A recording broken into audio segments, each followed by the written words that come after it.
तो जैसा कि पिछले एपिसोड में हमने देखा था, ये जो जीरियन वाला बंदा था, इससे फिलहाल वांगलिंग फाइट कर रहा था और वांगलिंग के बॉडी में वही मिस्टीरियस ओल्ड मैन थे।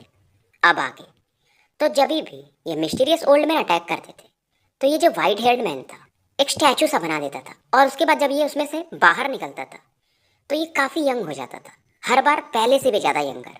मतलब पहले ओल्ड मैन जैसा दिखता था, फिर उसके बाल काले हुए, मिडिल एज मैन में बदला, और अब तो ये एकदम जवान हो चुका था। अब ये देखकर जो भी कल्टीवेटर्स थे उनकी और फटने लगी है। वांगलिंग इन पर फिर से अटैक करता है पर अचानक से गायब हो जाते हैं, और एक जो इल्यूजनरी इन कल्टीवेटर था उसके सामने ये प्रकट होते हैं। बंदा हटने को देखता है, भागता है, लेकिन उसकी बॉडी एक्सप्लोड कर जाती है, और ये बंदा यानी ये जो अब यूथ में बदल चुके हैं उसके ओरिजिन सोल को डिवोर कर जाते हैं। स्किन तक नहीं बचती और ये पलक झपकते होता है। इधर मिस्टीरियस ओल्ड मैन फिर से हेवनली ऑरा को गैदर करने लगते हैं, और यहाँ पर अब जो भी लोग थे जैसे शेंगोंग हो, जेनकोंगली, ये सब भागने लगते हैं। इधर वो यूथ फिर से 20 से ज़्यादा कल्टीवेटर्स को डिवोर कर लेता है, और वांगलिंग से बैटल छोड़कर बाकी कल्टीवेटर्स को डिवोर करने में लगा था। वांगलिंग देखता है कि ये जो ओल्ड मैन थे इसकी बॉडी में, वो बोलते हैं, मतलब चिल्लाते हैं कि ये ग्रैंड सेलेस्टियल लॉर्ड है किंग शुई, जो कि जूनियर्स को डिवोर कर रहा है अपना कल्टीवेशन रिकवर करने के लिए। अगर तुम सच में इतने कैपेबल हो तो मुझसे फाइट करो। अब ये सुन करके वो बंदा चौंक जाता है और कहता है कि मैं किंग शुई नहीं हूँ। पर ओल्ड मैन भी कहते हैं कि तुम ही किंग शुई हो, तुम ही हो, तुम ही हो, तुम ही हो। अब ये जो बंदा था इसका किलिंग इंटेंट और बढ़ जाता है, और ये जो भी कल्टीवेटर्स थे उन्हें मारने लगता है, डिवोर करने लगता है। ओल्ड मैन मन ही मन सोचते हैं कि क्लियर वाटर कंट्री का उत्तराधिकारी अब अपने को पहचान भी नहीं रहा है। बहुत दुख की बात है, पर उस बंदे को फर्क नहीं पड़ता। वांगलिंग फील कर सकता था कि ओल्ड मैन इस समय काफ़ी निराश थे। ये अचानक से गायब होते हैं और कहते हैं कि तुम डिवोर कर रहे हो तो मैं इन्हें भगा देता हूँ। अब वांगलिंग एक एसेंडेड कल्टीवेटर के सामने प्रकट होता है और उसे किक करता है। बंदी की जो बॉडी थी स्पेस के साथ मर्ज हो जाती है, मतलब यहाँ से बाहर निकल जाता है, और ऐसे ही करके वांगलिंग बहुत सारे कल्टीवेटर्स को बाहर फेंकने लगा था। तो एक लोगों को डिवोर कर रहा था और एक लोगों को बचा रहा था, और दोनों स्पीड के मामले में अब एक दूसरे से कम्पीट कर रहे थे। शेंगहोंग हू भी यहाँ पर टेलीपोर्ट करने को देखता है, पर वो बंदा अब इसके पीछे पड़ चुका था। अब इस बंदे को देखकर शेंगहोंग हू अपने थंडर से अटैक करता है। ये इसका सबसे पावरफुल थंडर था जो कि इसने वांगलिंग के बगल में, मतलब जब वो थंडर लेक में बैठा था तो कल्टीवेट किया था, लेकिन अभी भी इससे ये पूरी तरह से मास्टर नहीं कर पाया था। अब वो बंदा सरप्राइज होता है इस थंडर को देखकर और सीधा इस थंडर को पकड़ लेता है और मसल देता है। शेंगहोंग हू पीछे भागता है। इधर वांगलिंग जो कि अंदर था इन सीनियर से कहता है कि उससे बचा लीजिए। ओल्ड मैन भी मान लेते हैं और शेंगहोंग हू को फेंक देते हैं बाहर। और फिर से इधर ये बंदा 32 क्लोन अपने बनाता है ताकि लोगों को ज़्यादा डिवोर कर पाए, और एक एक करके बहुत सारे कल्टीवेटर्स को ये गायब कर देते हैं। कोई सेलेस्टियल स्पेल यूज़ करते हैं स्कैटर करके। तो फिलहाल यहाँ पर वो बंदा और उसके 32 क्लोन बसते हैं, और सामने वांगलिंग। और अब ये बंदा कहता है कि तुम मरना ही चाहते हो ना, तो मैं तुम्हारी इच्छा पूरी कर देता हूँ। ये भाले को हाथ में पकड़ता है, लेकिन इस समय तक ओल्ड मैन का ओरिजिन सोल भी काफ़ी वीक हो चुका था, इसके बॉडी से कभी भी जा सकता था। ओल्ड मैन अब दिमाग लगाते हैं, अब ये तो गायब हो ही रहे थे, तो वांगलिंग की बॉडी को स्पेस के साथ मर्ज करने लगते हैं, और वो बंदा भी स्पेस के साथ मर्ज होने लगता है और इनका पीछा करता है। दोनों बहुत फास्ट थे, तो पलक झपकते बहुत सारे फ्रेगमेंट्स को पार कर चुके थे। और ये बंदा कहता है कि मुझे पता था कि जब से तुम आए थे तुम्हारा पर्पज़ एक ही था, तुम मुझे अपने रियल बॉडी के पास ले जाना चाहते हो, बट मुझे फ़र्क नहीं पड़ता है। तुम ज़्यादा पावरफुल हो तो तुम्हें डिवोर करके मैं जल्दी ही कवर करूँगा। और अब वांगलिंग को समझ में आता है कि ये ओल्ड मैन बस अपने ओरिजिन सोल का एक झोंका भेजा था इसके बॉडी में, और उसकी मदद से ये हेवेंस के ऑरा को कंट्रोल कर सकते हैं। मतलब क्या ही पावरफुल है और क्या ही इनका स्पेल का नॉलेज है। इधर पलक झपकते ओल्ड मैन का ओरिजिन सोल इसके बॉडी से गायब हो चुका था, लेकिन कहीं ना कहीं उन्होंने अपने ओरिजिन एनर्जी को, ओरिजिन सोल को यूज़ किया था वहाँ से निकलने में। इसे स्पेशल बेंडिंग और अच्छे से समझ में आता है कि ओल्ड मैन सांस लेते हैं स्पेस के साथ मर्ज हो सकते हैं। ये अभी उस लेवल पे नहीं है।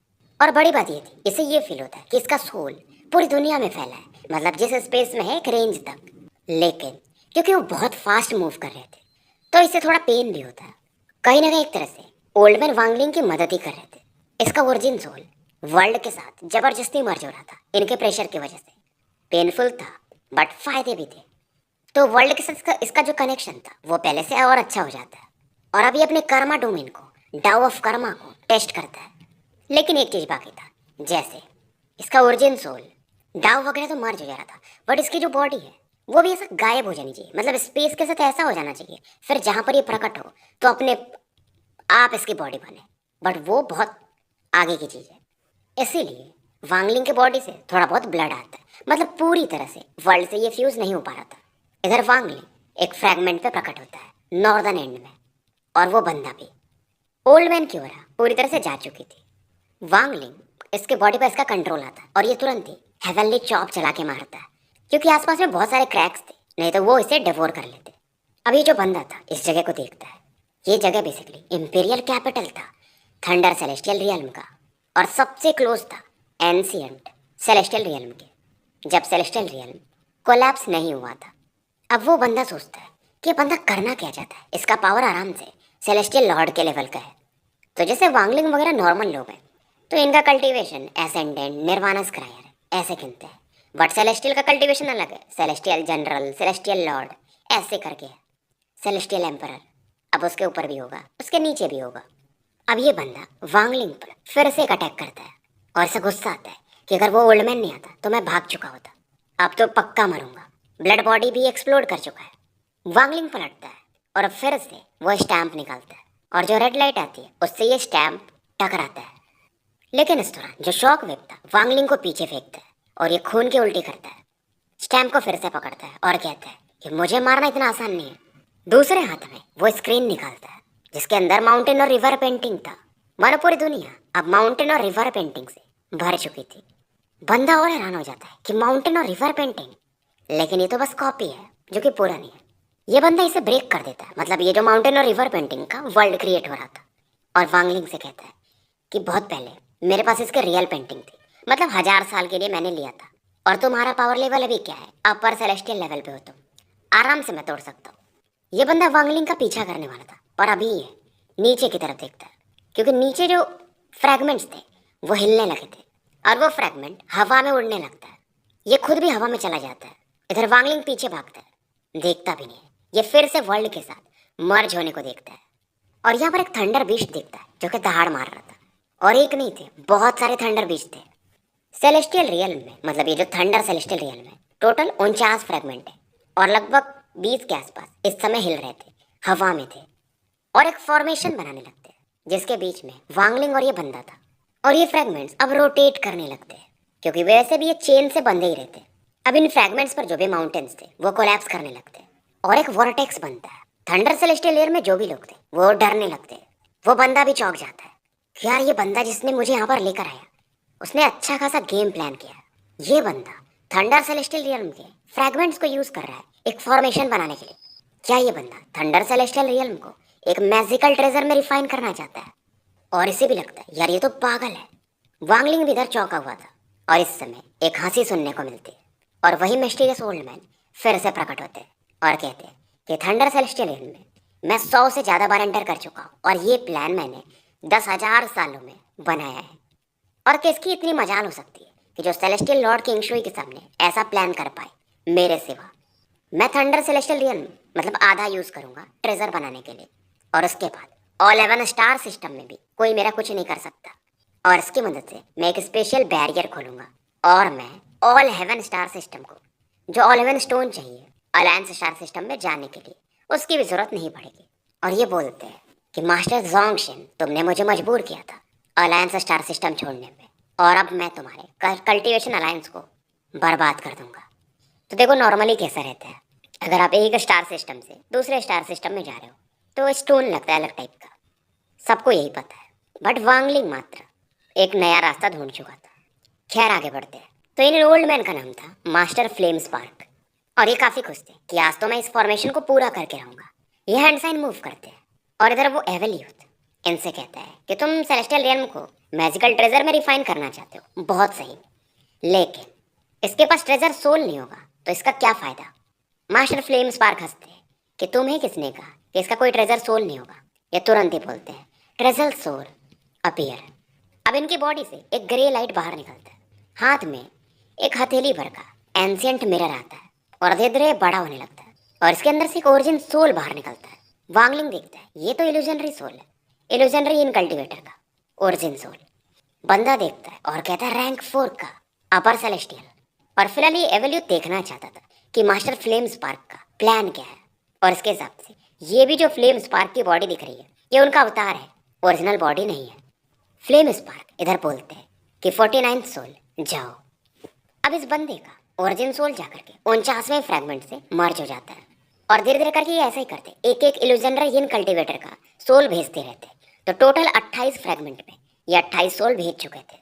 अब फिर से एक सोल भेजते हैं जिसका पावर लेवल कॉर्पोरियल यांग लेवल पे था। बंदा कहता है वो जो एवल्यूट था कि रैंक 9 का अपर सेलेस्टियल, नॉट बैड। तो ये सेलेस्टियल है तो ये कल्टीवेशन उस हिसाब से बताता है। कॉर्पोरियल यांग इनके लिए रैंक 9 का अपर सेलेस्टियल माना जाएगा। इसके अलावा 13 और ओरिजिन सोल ये ओल्ड मैन भेजते हैं। 49 में से 42 पर ये सोल को मर्ज कर चुके थे। फिर से ये हंसते हैं, एक और ओरिजिन सोल निकलता है जो कि बहुत बूढ़ा था, बट 42 जो इन्होंने भेजे थे ओरिजिन सोल उससे कहीं पावरफुल। वांगलिंग भी हैरान था, ये निर्वाणा स्क्रायर लेवल का ओरिजिन सोल था। एवल्यूट भी हैरान थे कि रैंक 3 स्काई सेलेस्टियल लेवल। उस ओरिजिन सोल को कुछ चीज़ें याद आती हैं बट फ्लेम स्पार्क के सामने वो डरता था और उस फ्रैगमेंट से मर्ज हो जाता है। फॉर्मेशन का पावर और बढ़ जाता है। फिर ये एक और सोल निकालते हैं जो कि रैंक 9 के सेलेस्टियल से भी शायद ज़्यादा पावरफुल हो सकते हैं, मतलब ब्लड एंसेस्टर के आसपास। यह वेल स्पिरिट जैसा था लेकिन फ्लेम स्पार्क के डर के सामने इसे भी मर्ज होना पड़ता है।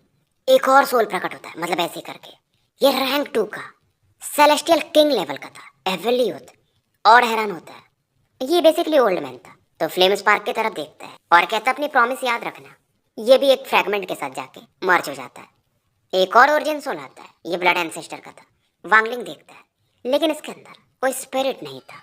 बेसिकली ओल्ड मैन ने ब्लड एंसेस्टर का आधा ओरिजिन सोल लिया था और एवल्यूट से रैंक 6 का सेलेस्टियल किंग लेवल का पावर बताते हैं।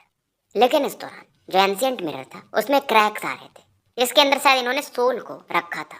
2 और ओरिजिन सोल ये निकालते हैं और एवल्यूट कहते हैं रैंक 1 सेलेस्टियल लॉर्ड्स। और वांगलिंग भी फील करता है बहुत पावरफुल हो रहा ऑल सीर के आसपास। और फाइनली यह मिरर कोलैप्स कर जाता है और इसमें से एक ओरिजिन सोल आखिरी निकलता है, एक मिडिल एज्ड मैन का।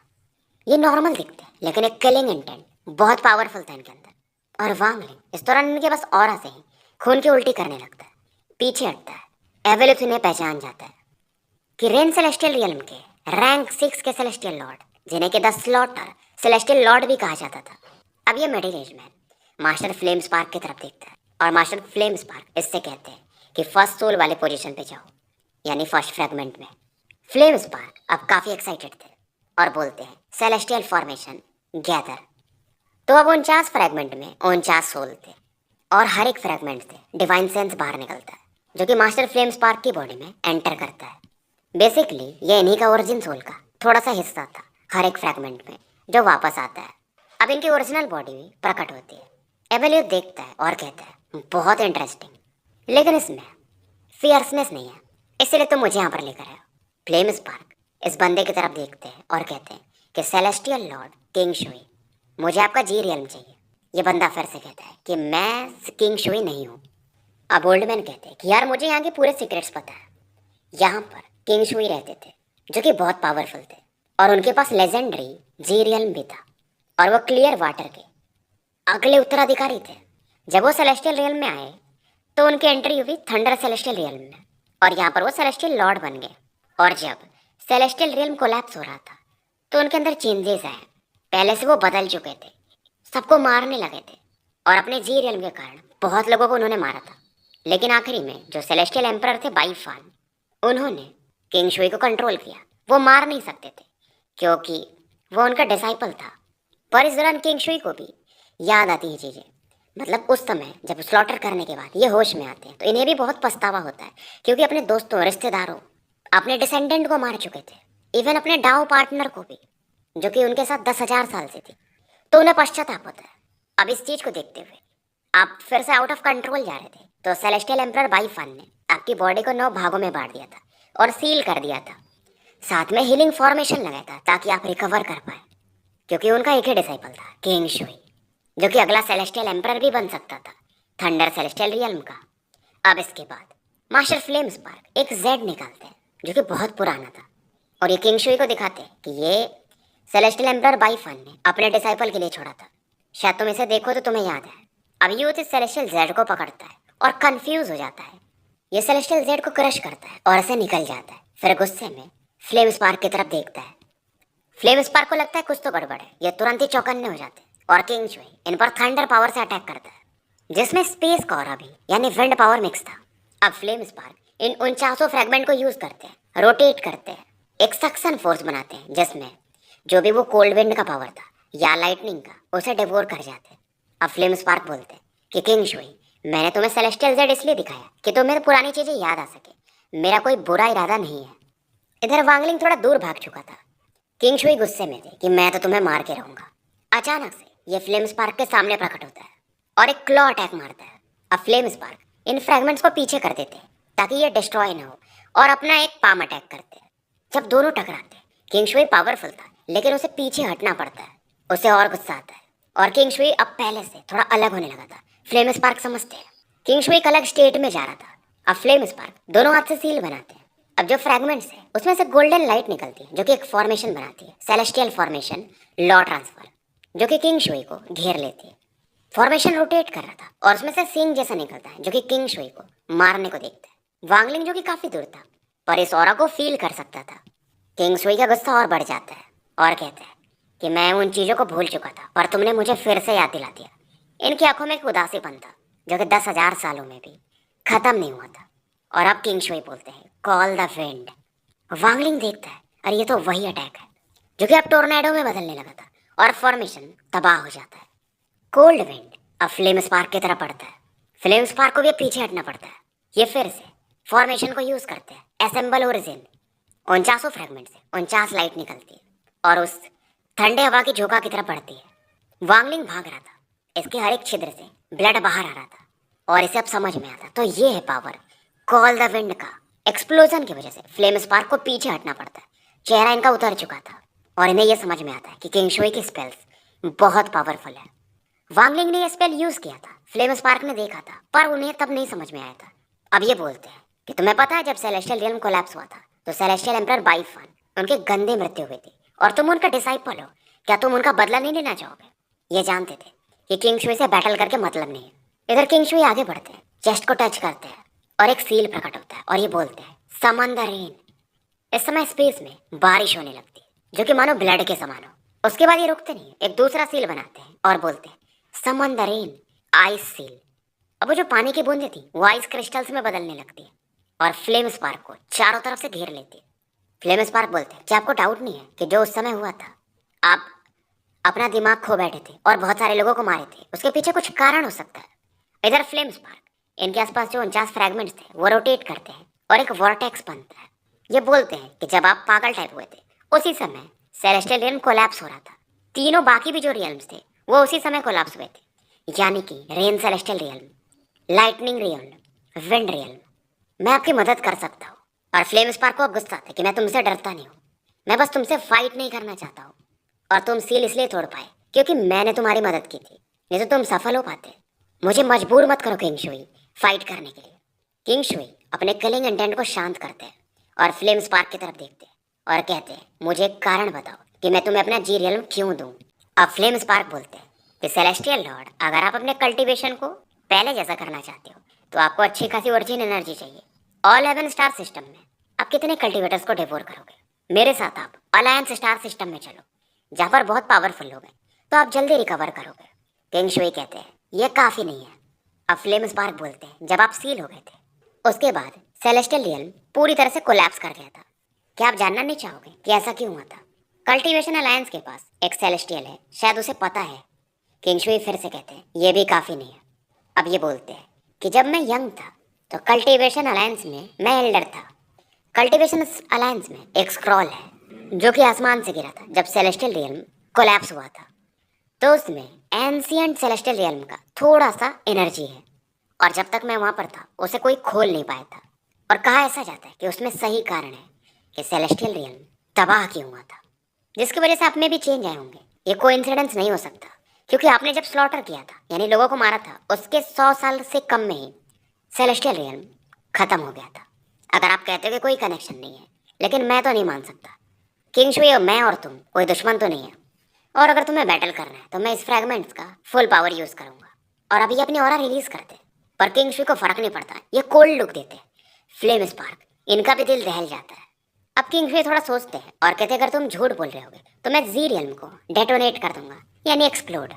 अब इनके राइट आई से एक लाइटनिंग पावर निकलता है जो कि रेड कलर का था, और इस दौरान फ्लेम स्पार्क के आसपास जो भी बर्फ के क्रिस्टल्स इन्होंने इकट्ठा किए थे वो गायब हो जाते हैं, और ये जी रियल्म का पावर हर एक फ्रेगमेंट के साथ मिक्स हो जाता है। फ्लेम स्पार्क भी कहते हैं कि देखो मैं झूठ नहीं बोल रहा हूँ। फॉर्मेशन और तेजी से रोटेट करता है और एक ब्लैक वर्टेक्स बनता है, और ये कहते हैं कि सेलेस्टियल लॉर्ड आप मेरे साथ चल सकते हो, मैं आपको अपने फ्रेंड से मिलाता हूँ, ऑल हेवन वालों से, उसके बाद हम अलायंस स्टार सिस्टम चलेंगे। अब किंग शुई भी आगे चले जाते हैं। इधर वांगलिंग चिल्लाता है कि सीनियर अगर आपका काम पूरा हो गया है तो मेरे थंडर बिस्ट को रिटर्न कर दीजिए।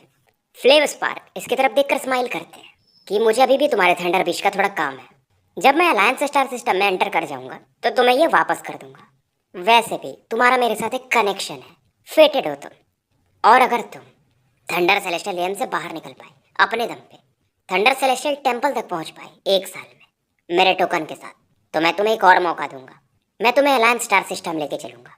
और इस दौरान ये टोकन वांगलिंग की तरफ फेंक देते हैं और यहाँ से निकल जाते हैं। बट किंग शुई जाते जाते एक चीज़ कहते हैं, मतलब मिस्टीरियस डिवाइन सेंस से, कि मैं तुम्हारे बॉडी में एक फैमिलियर ऑरा फील कर सकता हूँ। तुमने कॉल द विंड स्पेल सीखा है तो तुम मेरे मास्टर के उत्तराधिकारी माने जा सकते हो, यानी कि मेरे जूनियर ब्रदर।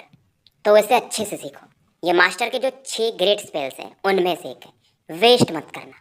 अब इनके जाने के बाद ये रियल्म और तेजी से कोलैप्स करने लगता है। वांगलिंग स्पेस के साथ मर्ज भी नहीं हो पा रहा था, ये सोचता है मैं जाऊंगा कैसे, और एक चीज और सोचता है कहीं लॉर्ड किंगशुई को ये भी तो नहीं पता चला कि मेरे पास भी जी रियल्म था। ये आगे बढ़ता है कि इसे सेंगहोंग हू को ढूंढना पड़ेगा। शेंगहोंग हू यहाँ से भाग रहा था, इसके पास एक तरीका था यहाँ से निकलने का, वो था ट्रांसफायर है, जो कि सीधा थंडर सेलेस्टियल टेम्पल की तरफ निकलता है, लेकिन बाहर ही एंटर नहीं कर सकते। शेंगहोंग हू जा रहा था और सोचता है कि पता नहीं इसके लॉर्ड कहाँ पर होंगे, यानी कि वांगलिंग। जैंग कॉन्गली वो भी इसी के साथ था और शायद अलग डायरेक्शन में जा रहा था, शायद बहुत सारे ट्रांसफर रहे होंगे, तो इसके साथ एक अलग ग्रुप था। वांगलिंग भी इधर मूव कर रहा था, और क्योंकि इसके साथ शेंगहोंग का एक कनेक्शन था तो इसे पता चलता है कि शायद वो कहाँ हो सकता है। बट रास्ते में बहुत सारे क्रैक्स आ रहे थे तो उसका भी ध्यान रखना पड़ रहा था। अब इसके और शेंगहोंग में काफ़ी दूरी थी, तो ये क्या करता है, वो जो इसके पास फ्रेगमेंट का हिस्सा था यानी ग्रेन ऑफ सैंड उसे बाहर निकालता है। इसको मालूम था इस पर शायद स्पेशल रिफ्ट्स का भी फर्क ना पड़े। अब जो भी स्पेशल रिफ्ट्स थे इसका कुछ नहीं कर पा रहे थे, और ये इसके ऊपर बैठकर आगे बढ़ता है। जब ये आगे जा रहा था तो इसे एक वुमेन दिखती है जो कि दिखने में काफ़ी सुंदर थी, पर उसका चेहरा पीला पड़ा हुआ था। स्पेशल रिफ्ट्स को डॉज तो कर रही थी लेकिन कई बार मरने से बची थी। अब वुमेन की भी नज़र वांगलिंग पे पड़ती, खुश हो जाती है, पर तभी अचानक से इसके आसपास में 100 फीट का स्पेशल रिफ्ट प्रकट होता है, और शायद अब ये उसे डॉज नहीं कर सकती थी। वांगलिंग देखता है, इधर ये लड़की भी चिल्लाती है कि सीनियर मुझे बचा लीजिए, जैंग कॉन्गली मेरा बड़ा भाई है, मतलब सीनियर ब्रदर है, अब बड़ा भाई होगा या नहीं पता नहीं। जो क्रैक हो रहा था उससे वांगलिंग का फ्रैगमेंट टकराता है, क्लैप्स गायब हो जाता है और लड़की इस फ्रैगमेंट पे आ जाती है। ये वांगलिंग को थैंक्स बोलती है, पर वांगलिंग कहता है कि तुम्हारे पास सेलेस्टियल जेट्स हैं। लड़की चौंक जाती है, हाँ में सर हिलाती है, और ये बोलता है 10,000 सेलेस्टियल जेट तुम्हारी लाइफ बचाने के लिए, 10,000 सेलेस्टियल जेट हर 1 घंटे का, नहीं तो यहीं रहो। लड़की मान जाती है। इसे लगा नहीं था कि सीनियर ऐसे भी हो सकते हैं जिसको जैन कॉन्गली इतना रेस्पेक्ट देता है। तो ये लड़की वांगलिंग को स्टोरेज बैग दे देती है कि आप काउंट कर सकते हो, जिसमें 50,000 सेलेस्टियल जेट्स थे। अब ये लोग आगे बढ़ते हैं और ये लड़की सोच रही थी कि बिग ब्रदर जैन आप कहाँ पे हो। तो स्टोरी यहीं समाप्त करते हैं।